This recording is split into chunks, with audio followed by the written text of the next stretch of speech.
Good morning, good afternoon, and good evening, ladies and gentlemen. Welcome at the webinar at Unlocking the Value of Flexibility. I'm Thomas Boersma, I'm your moderator for today, and here with me are Bram Sieben and Simone Accornero, who will tell you everything about energy flexibility today. I will start off today with a short introduction on some practical announcements on the conferences where this webinar is run up to, and I will introduce Bram and Simona.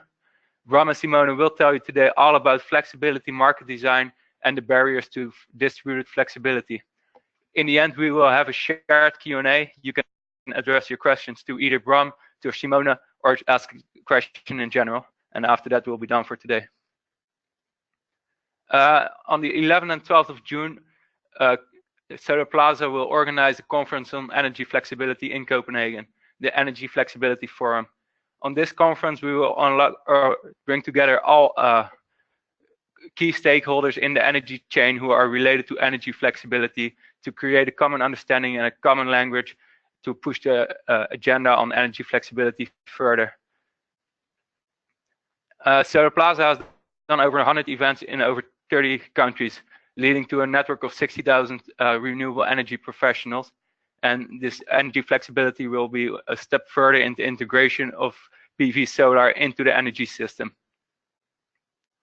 Some practical notes: if you have technical issues, please use the chat box. Marco is here with me to help you with all the technical issues. And before everybody asks it, the presentation slides will be available afterwards. Then here's our first speaker. Bram is a business developer for USEF. He's also a consultant for Leander on flexibility markets, and he represents Leander at ETSO for smart grids. Today he will tell you all about USEF, and he will tell you an introduction on energy flexibility, and will tell you about the market structure of energy flexibility. After that, Simone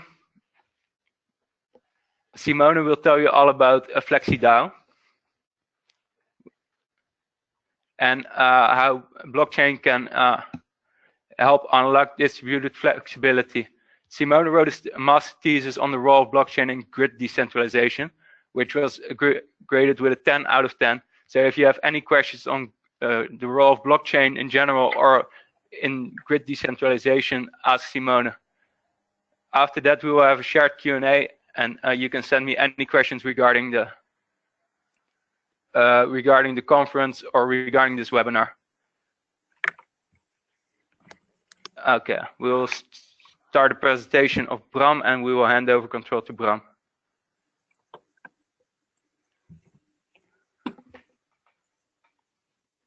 Okay, Bram, you're good to go. Okay, thank you very much, Thomas. Good day to everyone who's listening. I'll try to give a short introduction of what's happening in the world of flexibility. And to start off with, well, thank you, Thomas, for the kind introduction. So I'll be representing here the Yusef Foundation, where I work as a business in business development, where our focus is to harmonize the upcoming flexibility markets as much as possible in Europe. But we also see interest in our Yusef framework from a wider angle.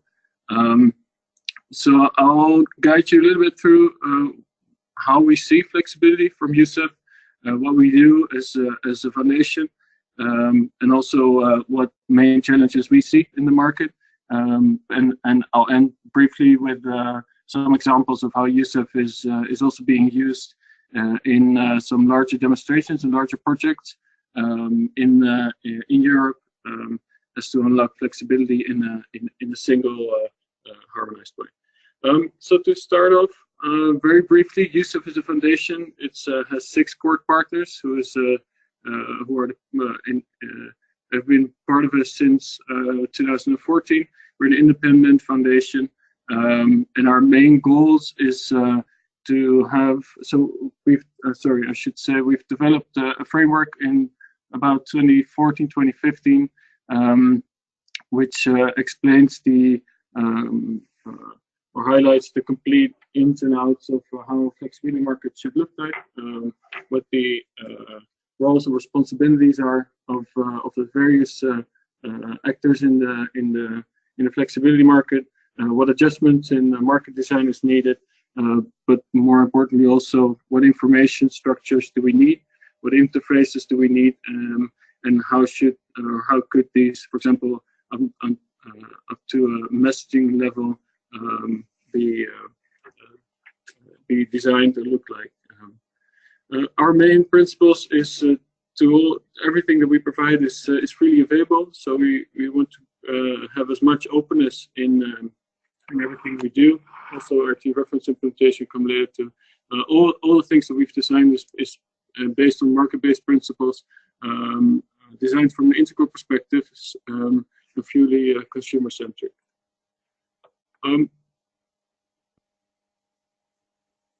To highlight a little bit of what our discussion will be on today. So in general, we make a distinction. If we look at demand response and flexibility, there we have an implicit, which is shown here on the left, and there's an explicit demand response, which is shown on the right. Implicit is mostly behavioral or organized by behavioral change coming out of a price differentiation from either electricity prices or capacity prices, or within an ESCO, of course. And explicit demand response is focused on a real dispatch based on a specific question of a specific requestee towards any consumer or through an aggregator who will dispatch the flexibility or the amount of flexibility which is being requested at a specific time which they've been asked for. Yusef is focused on the right-hand side, so we're focusing on the explicit flexibility. And as mentioned before, so we wrote out in a 200-page specifications how flexibility market could work with all the different roles and the necessary information exchange which is included. Very basically, how is value created from flexibility? Simone will go more in depth in this later on.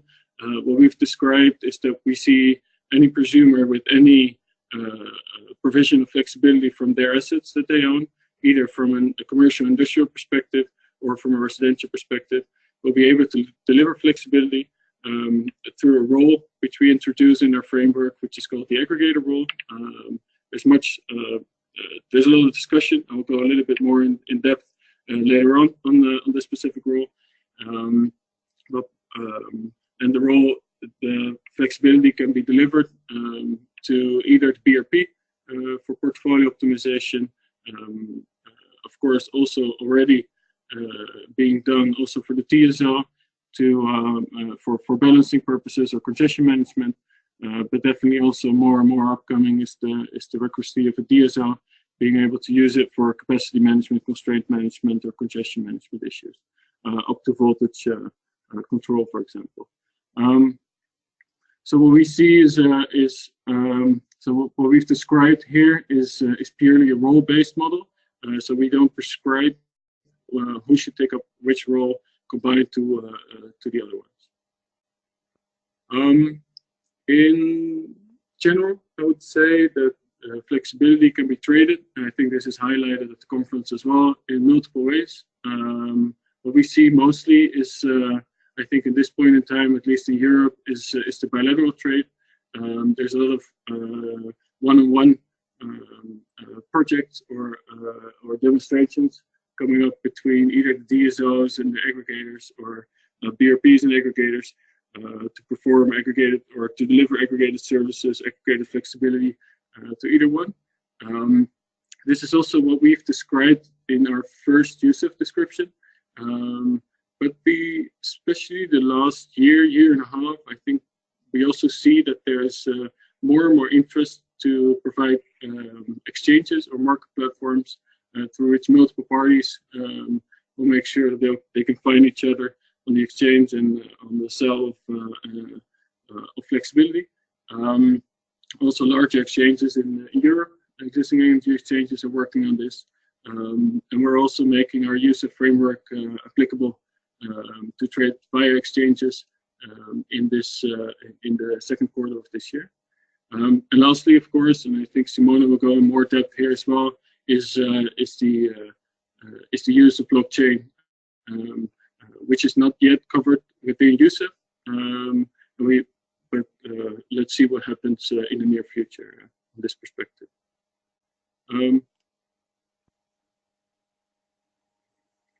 So what I would like to do is just briefly address some of the issues that we see, or some of the challenges we see in the existing rise of the use of flexibility in the market. But before I go a little bit more in depth, I think it's good that to highlight that from a USEF perspective, as mentioned before, we've described a full role or a full framework based on specific roles and definition of roles, and attached to all these roles are certain responsibilities. So what we see happening in the market is that multiple roles can be taken up by a single party. That's of course possible, but still what we think, or what we see, is that still the same responsibilities related to information exchange, related to measurement, validation, verification, are still part of the role that they take up. So therefore, we've described everything in a role-based system or in a role-based framework. You see on the top side a flex customer, which is more or less the PV, the trader / supplier. So more the wholesale market in a sense. You see on the left-hand side, flex customer as a TSO, and on the right-hand side, on the far bottom, you'll see the role of a DSO in this. Of course, we have the presumer with their active demand and supply, their services that they have available for being able to deliver flexibility, and either done them by themselves, or all the times when it's aggregated, it's done by the role of the aggregator. And that's what we see in the clean energy package and the winter package upcoming as well, is that there should be an assigned BRP function to the aggregator as well. And of course, and we say supply affected, but you have the supplier for a single connection for which flexibility is being used, and therefore supply is affected. And that's, of course, the supplier itself, but also its balance responsibility attached to it. Further on, we've defined the role of an exchange. What's the function? What are the responsibilities, main responsibilities? And also very important are these three roles in the middle. So we've described what the role is in the system of the allocation responsible party, which is assigned in different countries to different actors. But for example, in the Netherlands, this is being taken care by the different DSOs. Secondly, we have the meter data company. I think this one speaks for himself. And lastly, we have the register in the market, the information register, which is here called the CRO, the Common Reference Operator. Actually, it's a large database which contains all the necessary information and linkages. For example, between a DSO who produces different congestion points, or TSO can do this themselves as well. And behind these congestion points, different meters or different connections will be placed, and all of these connections have different suppliers, could have different aggregators attached to them, and this is all, of course, this is all being part of this single database in this CRO. If we look at what challenges there are in markets, I think the main challenge and the biggest one is to open up national markets. Several markets are further ahead than other markets, but you'll see three main streams, of course, is for all the flex customers that we see in the market to be opening up for and allowing aggregated bids to provide flexibility. For some, it's even opening up for flexibility, and to others, it's opening up for example, medium voltage flexibility level, or even going further down. Second one which I hear a lot from existing aggregators, is customer acquisition for flexibility services. We see it as a lot of, I see it a lot happening after becoming a client for energy efficiency purposes, that they'll do a lot of process optimization or defining what the levels of flexibility actually are for different assets. But there's certainly, it's certainly not a fixed case that all customers will also be able to provide flexibility and trust the parties that will do so for them. Thirdly, we of course see the whole discussion in Europe about independent aggregation. And independent here means that that there is an aggregator active on a single connection, separated from the existing supplier. And they, what the clean energy package also entails or speaks for, is that every aggregator should be balance responsible as well. And there's a whole, well, there's multiple challenges that need to be solved if you would introduce this in any market. As Yusef described here, a position paper, which can be found on our website as well, where we describe the seven different aggregator implementation models, which is, and also describing many of the complexities that arise. For example, if we look at baselining, if we look at transfer of energy, which needs to be arranged here, but also at measurement validation, all these topics. Also in the same area is a phenomenon which is more and more discussed, I think, in the recent months mostly, which is called value stacking. For example, in a single ISP, but also from a single source, if you'll be able to sell flexibility from a single source to multiple customers. And this even takes the whole baseline discussion, for example, to a next level. And it's also it's not a done deal on how this should look or how this could be implemented in the market. Furthermore, what I told already, we're also making sure that Yusef is also being able to apply or could be applied for the use or when trading flexibility through an exchange. And we see more and more exchanges actually arising, which is, I think, a very good sign for the use and availability, hopefully as well for flexibility in any market. Lastly, or perhaps second last, I'll add one more thing in the next slide. But definitely also the coordination between TSO, DSO is of course a hot topic in the market. Who needs to inform who and who can restrict who's responsible. There's some European projects which also describe how potential TSO coordination models could look like. And this is certainly not a fixed, there's not a fixed outcome to this discussion yet, and then an ongoing topic.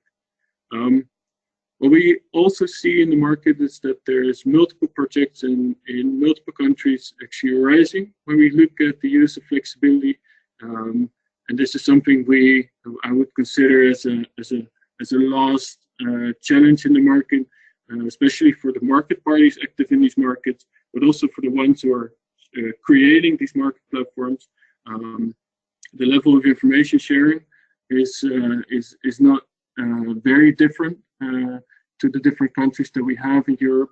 And I think one of the challenges that we should work on is also to harmonize at least the whole information exchange, which needs to be arranged and needs to exist in such a flexibility market. This is also the main call Yusef is working on, to create together a single, or at least a harmonized way of how we look of who is informing who in a future flexibility market.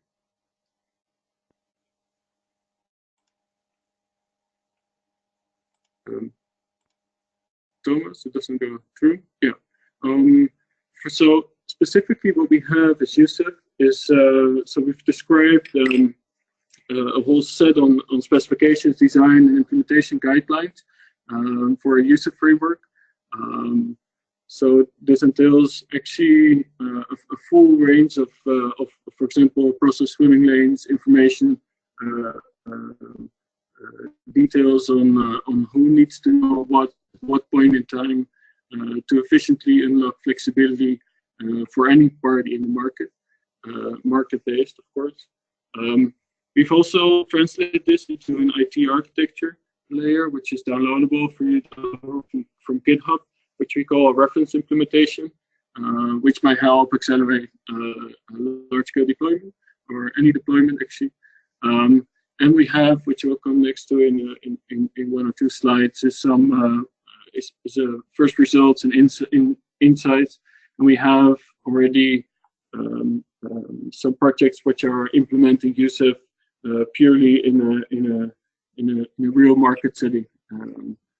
So this is already the next step from the demonstration side.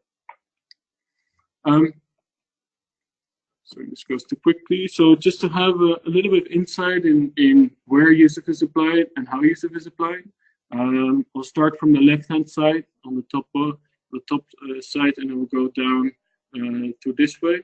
So firstly, USEF was implemented in the demonstration project in 2015. This included about 200 residential households, a single DSO, a single BRP, and a single aggregator, being able to trade flexibility and use the flexibility of these different households, which mostly comprised of PV solar cells, some electric boilers, heat pumps, and a few fuel cells as well.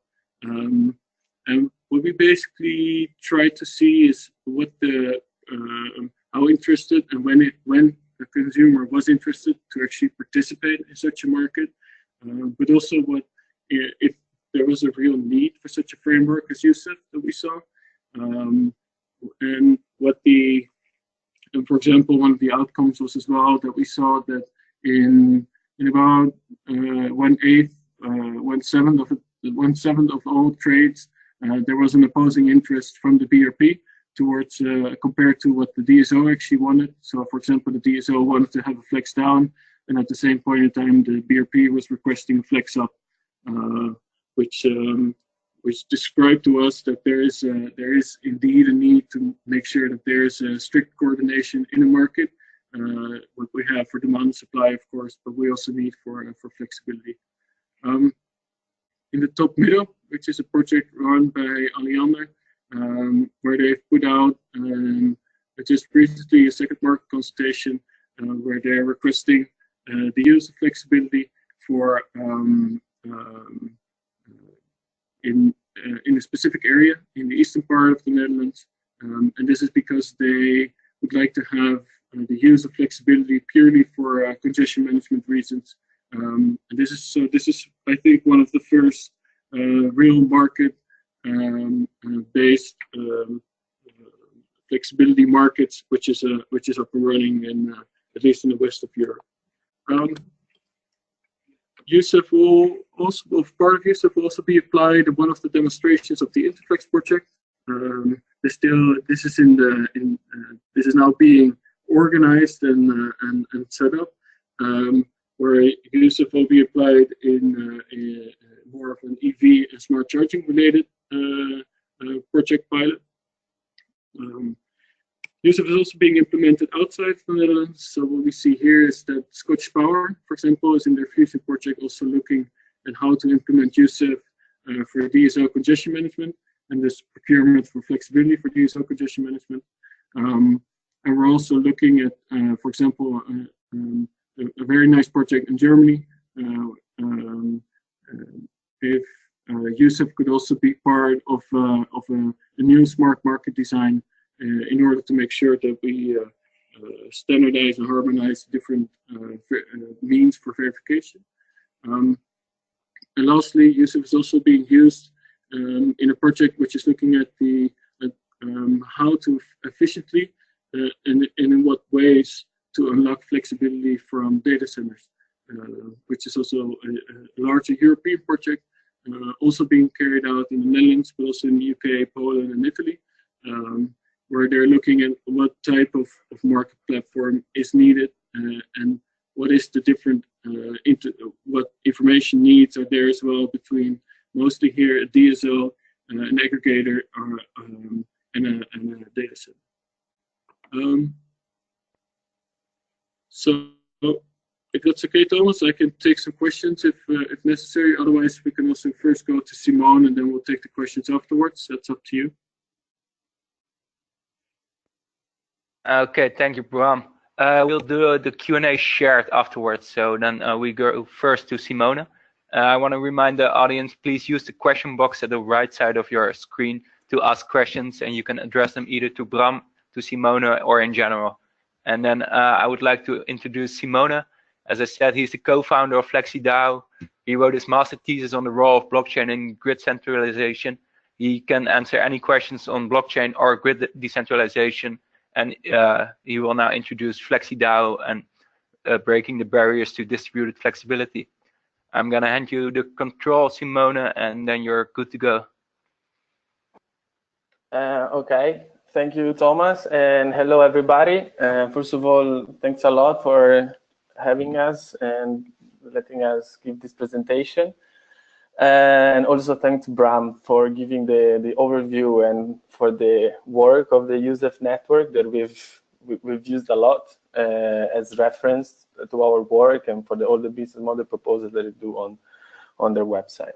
So I will try during my presentation, we'll try to integrate to what Bram said about the challenges of flexibility in the current markets, and what challenges, especially from an aggregator point of view, we see in the market and in the future, and also how blockchain could help in tackling some of these challenges.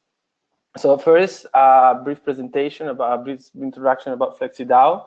So as you might have guessed, we are a blockchain-based demand response company, and we aim to disrupt user engagement and also the control of small-scale electrical devices in order to offer a transparent, but most especially collaborative flexibility in order to balance the grid. So I will just go quickly over why we need flexibility. So we all know that the energy sector is changing, that we want to consume more and more electricity, and we want to do so relying on renewable energy, which is unpredictable and volatile. And these, in order to facilitate increased electrification, increased penetration of renewable energy, grid operators are facing many new challenges, which imply mainly increased capital and operational costs, which in turn, in the end, affect the users, because that's how things work right now. Just to give a couple of examples on how this is becoming a massive problem. In Germany, TenneT, one of the German TSOs, claims that due to grid congestion and the lack of infrastructure between the north and the south of Germany, they have to curtail wind generation in the north and turn on coal power plants in the south. And this will cost up to 1 billion euros per year in 2020. Also because in general, increased electrification means increased peak demand during certain times of the day, which is like the case for electric vehicles and heat pumps. Considering that so far we've been oversizing the grid to facilitate peak demand, the more the peak will grow, the less effectively this way of operating the grid will be. This is why they need the flexibility. Just to give another example, in France, around 20% of the capacity of the grid is built just to facilitate 30 to 50 hours of consumption per year out of all the hours of the entire year. Like there are many studies that, for example, show that the integration of electric vehicles, if we keep doing this old traditional way of just oversizing, could cost the DSOs up to 200 euros per year per electric vehicle. These are crazy numbers that, of course, need an alternative solution. And as, So as Bram was saying before, flexibility and demand response is clearly a solution to this. And this is already being done with industrial factories with high electrical consumption. However, doing this in a distributed way, using small electrical devices, So what is defined as residential and commercial demands response is still complicated, it still needs a lot of development, and it still in general hasn't taken commercially off yet due to the high cost of all the operation, but also the technical complexity and the regulation. So in here, I will deep dive more into what FlexiDAO, talking to many different grid operators and experts, we identified as the main problems in residential commercial demands response. And I'm also very happy that during the USEF, during the presentation given by Bram, these challenges were validated, even if I swear we didn't agree on this. So like the first obvious challenge is that since you are aggregating small electrical devices, you need to aggregate thousands of them in order to have an impact on the grid. Controlling and managing all the data and the electricity flow between all of these devices is extremely challenging and costly, especially if you want to do this in a transparent, scalable, and efficient way. Doing this with a centralized system is extremely difficult. And then one of the main problems that we identified is the poor data traceability in general. In fact, currently aggregators operate like a black box over which grid operators have no visibility. There is absolutely no transparency and also no traceability over which devices get activated and how much each consumer actually contributed to the offer flexibility. This is in line with what Bram was saying before, that baselining and also the validation of offer flexibility is still a problem that needs to be addressed. And also, if we add to this that all of these devices are connected to the distribution grid, it means that every time an activation signal is sent to the device, the DSO, the TSO, the BRP, and the supplier need to be notified, are involved in a way. The cooperation between all of these players is very challenging. And finally, which I left for last, but it's actually one of the main barriers to be overcome, is the user engagement. Because the user wants a tangible profit in order to be engaged with these activities, but only money will not be the solution. Overall, engaging with the consumer is very complicated, requires money, and increases cost, which decreases even further the revenues for the aggregator. So just briefly, at FlexiDAO, we built a software to automatize and streamline the processes of controlling data and power flows between large volumes of small electrical loads. The goal is to reduce the backend cost of human-intensive operations, such as asset registration and data verification, and to reliably certify energy curtailment at device level with tamper-proof data. The objective is to improve the visibility the grid operators have on the system in a granular way, and to enhance the short-term forecasting capabilities for the grid operators. Also, since with our system, the data is shared and validated between all the players, thanks to the technology that we use, which we are going to later, this way we can ensure maximum security, transparency, and collaboration, tackling one of the problems that we identified before. Finally, again, thanks to our software, we can enable cheap microtransactions that allow us to engage through gamification schemes based on near real-time incentives for the end users. So let's just see from a more technical view what's in the backend and how we can do this. Our software is built on a hierarchical multi-agent IT architecture that combines edge computing, blockchain technologies, and market-based optimization algorithm. So what this means, all the calculations are performed off the blockchain at the end of the edge of the network by each device.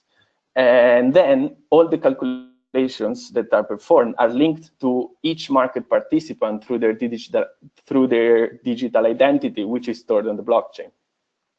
The data is obviously stored in private database, but then is encrypted and uploaded at regular intervals to the blockchain by each single control device. This is what is called distributed storage that we use as IPFS.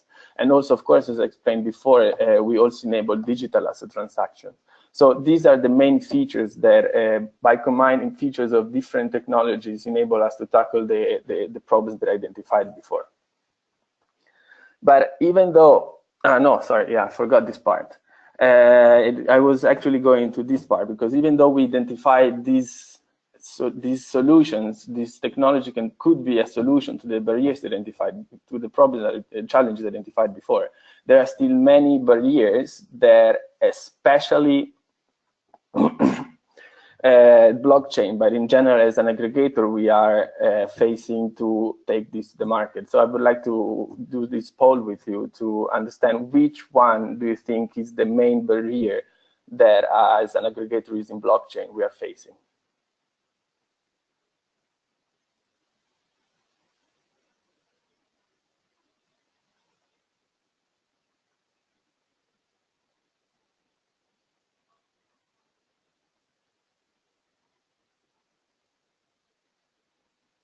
Okay, answers are coming in. We're gonna show the results in about 20 seconds.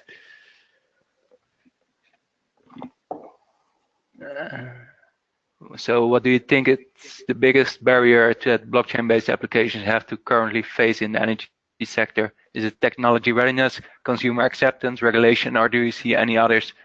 Please feel free to use the question box if you see a significant other and would like to discuss that afterwards with the presenter. Okay, we're gonna close the poll now and show you the results.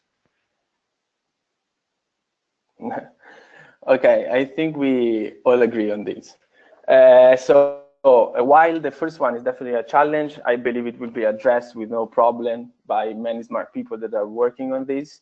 I also agree that regulation is right now one of the main challenges that we have as we identified as FlexiDAO. I don't know how to go back to the slides. Okay. So mainly because the current regulatory framework limits what is the biggest potential benefit enabled by the underlying technology, which is blockchain. In fact, true decentralization in today's energy sector is can simply not take place, because the role of the aggregator as a central authority cannot be omitted. It is impossible to envision a fully decentralized system in the short term, because there is always need for accountability. So there is always need for an entity to be held accountable in case the flexibility is not delivered and an imbalance fee needs to be paid. But then also not only the accountability, but the unbundling between the commercial and the grid operation activities it doesn't allow local controllers, for like what is usually called a smart agent, to autonomously balance the grid locally and trade directly with grid operators. It's just like the current regulation doesn't allow this. So it must, like, the role of the aggregator as a central authority cannot be avoided, and this implies a central logic to the system that cannot be fully decentralized. On top of this, if we add the gray areas about cryptocurrency tax laws, even though there is, apart from the ICO hype, but in general, like, let's say that we want to use a token to tokenize an incentive to, for example, give a value to the CO2 reduction that a user can achieve by decreasing its flexibility. Then if I want to use this token to reward the user, am I going to pay taxes on this? How can I pay taxes using a fiat backed sent by blockchain? Yes or no? Is the smart contract that we use as a flexibility smart contract between the aggregator and the user, does it have a legal validity or not? In general, the legal uncertainty around blockchain, it creates sort of this gray area, which is really difficult for a startup like us to make forecasts and to get investors on board. Although the hype of the ICO, this clearly showed that 75% of the investments that went into blockchain-based startups actually come from ICOs rather than actual expert investors. But then I also believe that apart from the regulation, I mean, it is linked somehow. There is no competitive, plainly leveled field for small-scale independent aggregators. It's extremely hard to understand how flexibility markets work all across Europe. There is at all not a unified market access. Every market, every country works in a different way, and also they are not small-scale aggregator friendly. The tender period in most of the countries is still 1 week, which is impossible for an aggregator trying to aggregate smart appliances, electric vehicles to comply with this. The minimum bid in some countries is 3 megawatts, 5 megawatts. Now, there are ongoing changes to this. We've heard talking to many TSOs and to regulators that, for example, the tender period will go down to 4 hours by the end, sometime by the end of 2018, 2019. The minimum bid in many countries, like for example, Belgium or in France is 1 megawatt. There are mechanisms like NEBEF in France where the minimum bid is even 100 kilowatts. So there's clearly a push towards making the flexibility markets more aggregator friendly, but it is clearly not the case yet, and can be seen by the difficulty and the non-unification of all the market across Europe, although a clear push, political push from the European Union. So then, I mean, when I talk about the change, the USEF is a clear example of this, because here also I mentioned no DSO incentives. Right now, as it works, but as it's always worked, the DSOs, but also the TSOs, grid operators can just oversize the grid, because at the end, the additional costs just are put on the bill of the user. So there is no clear incentive to change the way we've been doing things. And that's why, unless there is public, at least there is a perspective of this seen as an aggregator, at least unless there is public money involved, so it's a pilot, there are no DSOs that are currently interested in buying flexibility. This for sure will change. The USEF organization is a clear sign that there are many DSOs, especially in the Netherlands, that are pushing for this to change and to create flexibility market at DSO level. But thinking as a startup, so thinking short term, this is not happening right now. So this is why our only clients right now are TSOs, and only a few of them. So even though the cornerstones and our solutions are still the same, we had to combine a long-term vision of our increased decentralization or increased benefits, increased disruption brought by blockchain, to a short-term market strategy to adapt to current market regulation, because again, we are a startup and we need to show revenues to our investors. So this is why we had to compromise. Of course, as it is a compromise, blockchain will not bring as many benefits as it could bring in another scenario, but we still believe that it's a useful technology that can help us solving some challenges. So this is why we are first targeting B2B, but even though the final focus is then to go to B2C and then to create this DAO approach, which I will talk later, but as I put in the slide, is a very futuristic vision. So starting from the beginning, and to give an overview of what is our first business model that we're adopting now, we identified our early adopters as electric vehicle fleet managers. This is the reason. The reason mainly is that in this case, blockchain can still add value, meaning that we can add the visibility to grid operators that right now is missing. So as I was saying before, the aggregators operate like a black box. With our system, every device calculated on baseline sends it as a hash to the blockchain, where it's stored using this distributed storage, and is encrypted. It can be decrypted only with a private key that is owned by the grid operators and only by the BRP of that particular user. Then also, every time a flexibility offer is sent, is hashed and sent to the blockchain. Every time a device is activated, the timestamp activation certificate is sent to the blockchain. and together with the metering data. This way we can provide a disaggregated proof of curtailment by each single device, improving the visibility, improving transparency, reliability, but also the visibility that all the grid operators have on the grid, and also their cooperation, because, for example, right now a TSO has to use the data provided by the meters of the aggregator, and then a week after has to compare it with the data coming from the meters of the DSOs. There's a need of a manual process that matches all of these. If we could provide a way where the data is simultaneously validated and owned by all of these players, the collaboration would be much easier, and this is exactly what we do. So in this case, what we offer to our clients is just we offer them data management, access to the charge management of the access of the charging points, and load balancing, so that we can decrease their contracted power, so that we can offer direct benefits to them. This is usually done by either charging point operators or e-mobility service providers, but we can do this at a much cheaper price, because then we also have the revenues from the flexibility markets. Ideally, we want to use blockchain to fairly redistribute the revenues to each user. This will add a massive value, but then we have to face reality that the current revenues for independent aggregators on the current flexibility market are just not high enough to be shared. So this is why we have to compromise at this. Look for a client, a customer for which we can achieve massive savings in order that we can keep the revenues. But then all the signs go towards markets where aggregators will be able to be competitive.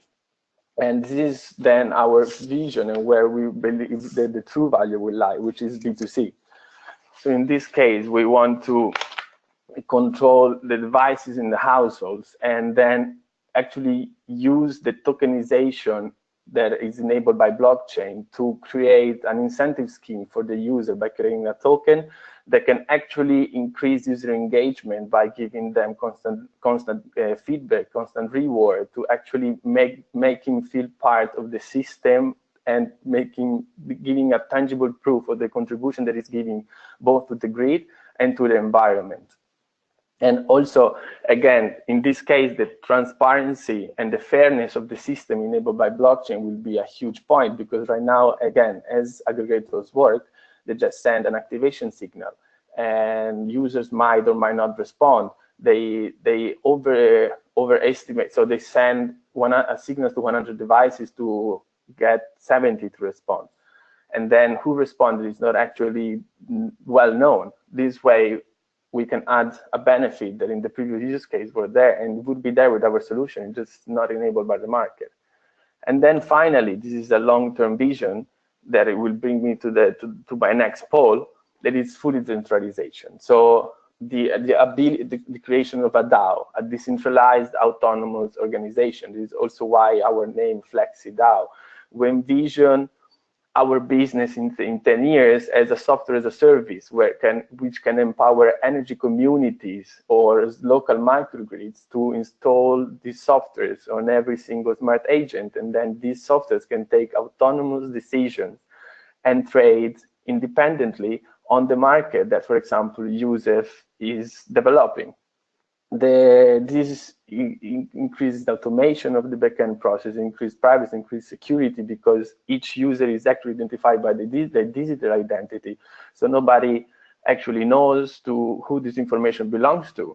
And then this also improves scalability, because the moment that we think that we will have more than 100 or 100,000 of devices trading continuously, doing this with a centralized system is just nonsense. So the value is clearly here, but then this takes me to my next question, which is, do you believe that our vision will ever come true? Do you actually believe that one day, or better, when do you think that a truly decentralized system with no central authority will be part of the electrical grid of the future?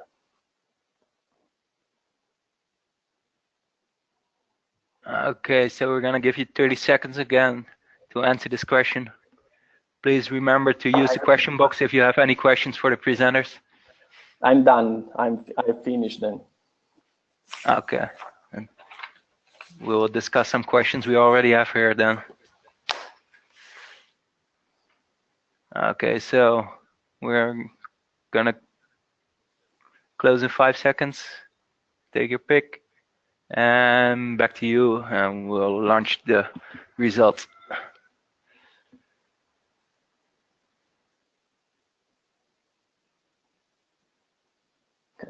I mean, it's I don't have the answer either. It was just more an open discussion. I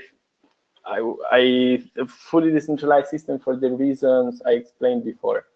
I definitely agree with everybody that will never happen before 2020.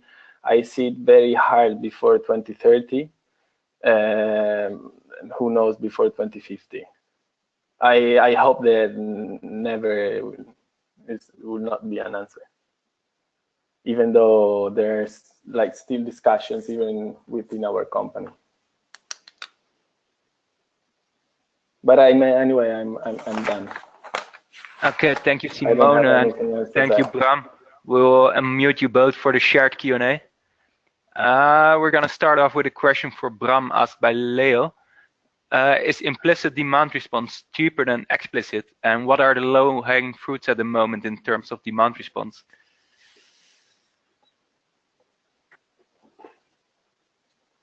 It depends what we. So this is Bram. I think Simona can give a good answer to this one as well, but I'll try to answer. I don't think necessarily either one can be set up front as cheaper.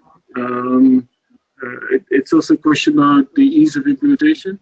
I think the implicit side can be quite disturbed as well by having, for example, a lot of centralized offshore wind production. It doesn't necessarily mean that the energy prices, which will be triggered, will also be very helpful if you look at congestion or capacity issues in parts of a single country, which is far further. So I don't think I think there's value in both. I think there's eventually I'll probably see there's a need for both as well. And of course, implicit can limit at certain points the availability of explicit flexibility. But I think there's definitely value in both directions. And sorry, what was the second question? What the low-hanging fruits in terms of demand response are. So any examples from that? I think Simona can answer this way better than I can. First of all, I completely agree with Bram. Not always price reflects the need of the grid. So for example, now I'm sure that, like, for example, day and night tariffs to shift the charging of electric vehicles during the night is effective. But then, for example, you just move the peak at 10 p.m. or 11 p.m. or whenever the night tariff kicks in, where, for example, we don't have PV. So I mean, it's again, they're both needed, as Bram said, but from a grid operator point of view, I think that explicit demand response can be much more beneficial. And the second, I did not understand the question. Which examples of what?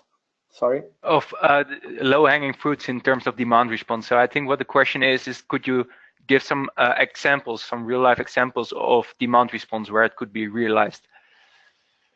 Yes. I mean, we right now starting from FlexiDAO, we are now validating the software in the lab. So we don't have yet real-life examples, but we are working closely, at least trying with ILIA, the Belgian TSO, and with Red Eléctrica España, the Spanish TSO, that indeed see the value of applying blockchain to deliver ancillary services and to give this increased visibility and the collaboration when it comes to data between grid operators. When it comes to already active demand response programs, very good example I would say is actually our competitor, but I mean for the scope of this is not important. It's Voltalis. Is an aggregator. Is a French aggregator company. They aggregate electric heating, and they to offer ancillary services to RTE, the French DSO. This is one of the most prominent residential demand response examples that are right now working and making revenues in Europe. Also, then the other ones that I can think of when it comes to residential, because industrial, there are endless examples, but then residential, there is for sure eMotorworks, which is a company from California that was recently acquired by Enel. They claim that in California they also do smart charging, so they control electric vehicles to deliver flexibility to ISOs, because the way the American grid is operated is different. But anyway, they claim they can make up to $350 per year per car, which is a figure that is extremely far from what our calculations are in the European market. These are the two most prominent examples, but there are many startups, both in the blockchain space that are now looking to flexibility, but in general, there are aggregators, especially in the German, Belgian part. I think of Nextcraftwork, I think of Restore. The UK are also very active because there is the store mechanism in the UK that is very small aggregator friendly. So it's where the markets are there, you can see that also companies start to be there. The French and the British example and the Belgian example are obvious. Okay, thanks. I think this answers the question very well. And then another question to Bram from Stefan. Can you please help me understand the impact and the requirements if aggregators would have balancing accountability? So if these roles would change and the aggregators become the balancing responsible parties? Yes, and the impact is quite significant, but it also depends on what the implementation model will be in the market you look at. For example, Belgium is looking. If you look at central settlement figures, I think the impact is less information sharing wise. But if you look at, I would for sure, if you're interested in this, refer to our publication on our website, USEF.energy, where you'll see what the exact impact is for the 7 different models that we've defined and described. If you look at what are the necessities for baselining, for specifically transfer of energy, and also your electric has, for example, written quite a nice position paper on the transfer of energy. I think it was somewhere in November, October last year. Okay, thank you. A question for Simona from Aaron. Which chain are you using? So which blockchain are you using? We are using Tobalaba, the Energy Web Foundation blockchain. We started off with Ethereum.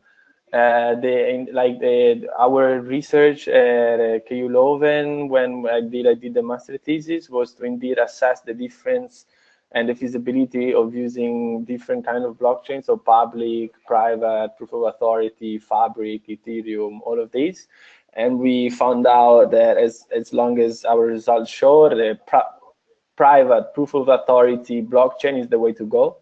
At the beginning, we had our own, and then the Energy Web Foundation created Tobalaba and created this massive consortium, which I think, even though, again, it's not fully decentralized, it's a good compromise between a large number of enterprises that are in charge of controlling the blockchain and giving the benefits that a public one would never be able to do in terms of transaction per second, block time, and scalability.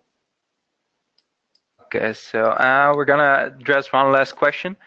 Sandra asks Simona, this is brilliant technology, but I see it more viable in a more sophisticated markets such as Europe versus, for example, Puerto Rico or Africa. Would you agree that this is more a technology that is feasible in more developed markets rather than emerging markets, or would you see it there equally viable? In general, I believe, but I think it's a clear historical trend that it's easier to disrupt and innovate in countries in developing countries. So like most likely, like the internet or like the mobile phones are clear examples. In Africa, they skip landlines and they arrive straight to telephones. So I'm saying this because the electrical grid, also the internet speed is another example. Countries like Italy, Spain, France, Germany that have made huge investments in copper lines. Now they have lower internet speed compared to Estonia and Poland that had internet later and could invest in new technologies. So it is definitely much harder to decentralize the European grid, because this takes me back, for example, to the fact that yes, DSOs and TSO made huge investment that need to be, I cannot have the English word, but they need time to get the investment back. And so decentralizing the grid in Europe is definitely harder than decentralizing the grid in Africa, where we see the trends of having a lot of islanded microgrid where a DAO approach would make sense. So I don't know if this answered so definitely the European markets are more developed, but disruption is easier in developing countries, I believe. Yeah, exactly. That allows to leapfrog, and with a microgrids, it's logical. I think that answers it very well. Then I want to thank you both for being present today and giving the very interesting presentations. If you have any questions, not all questions are answered yet, please just send me an email and I will connect you to either Bram or to Simona. Also, take a look at our website on the energyflexibilityforum.com. I think what we saw today is that energy flexibility still comes with a lot of challenges, and I think it's much needed to bring all key stakeholders together and try to start a dialogue on how to bring this market further. And we will do so in Copenhagen this coming June. Then I want to thank you all for being here today, and hope to see you on one of our next webinars and at the conference in June.